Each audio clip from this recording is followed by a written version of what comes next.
السلام عليكم ورحمة الله وبركاته. كلنتي وعن رمضان الكريم كسول هذا مركلة إيو channel كنا علي سحيفة ميديا. waxaad ka heli doontaan warbixino sheekooyin iyo muuqaallo aad ka heli doontaan. fadlan haddii aad nagu cusub tahay riix calaamada guduudan, subscribe saar, like iyo share tan waa xaqiina. wax badan ma rabo inaan ku dheeraado afurkiya soo dhow. waxaan rabaa inaan si qoto dheer oo gaaban aan kaga hadlo arrinta la xiriirta maanta oo ah maalinkaaga iyo maalinta dhalinyarada Soomaaliyeed. 15 May 1943 waa maalin inta badan xusuusta qof kasta oo waayaha soo mara uu xusuusan doono. waxaa lagu xasuusan doonaa 15 dhalinyaro ee xornimo doonka 15 SYL taalada naga dambeysa ee u dhow xarunta madaxtooyada Villa Soomaaliya loogu magac daray SYL.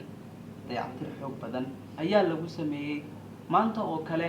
waxa ay tahay mid inta badan gabi ahaan Soomaalidu ay xusto isla markaana la weyneeyo magacyada 15 dhalinyaro ee gobonnimadan iyo xornimadan maanta aan ku naaloonayno sabab u noqday.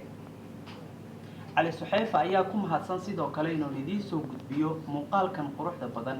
caawa ayaan sidoo kale inta badan magaalada Muqdisho iyo magaalooyinka kale ee dalka lagu qaban doonaa munaasabad lagu xusi doono maanta. sidoo kale taalada SYL ayaa caawa madaxweynaha Jamhuuriyadda Soomaaliya Maxamed Cabdullaahi Farmaajo uu dhigi doonaa ubax, taas oo ah mid lagu weyneynayo maanta oo ah maalinta dhalinyarada Soomaaliyeed. waxaan xanuunka la qaybsanaynaa dhalinyaradii ku waayay qaarkood naftooda, maalkooda oo inta badan dhibaatooyin la kulmayay muddooyinkii dambe. waxaan sidoo kale baaq u direynaa dhalinyarada iyagu tahriibka iyo in wadanka ay ka tagaan damacoodu yahay iyo kuwii baxayba in dalkooda dib ugu soo noqdaan, xoogooda maalaan, maskaxdoodana ay ugu shaqeeyaan dadka, dalka iyo danta ummadda Soomaaliyeed.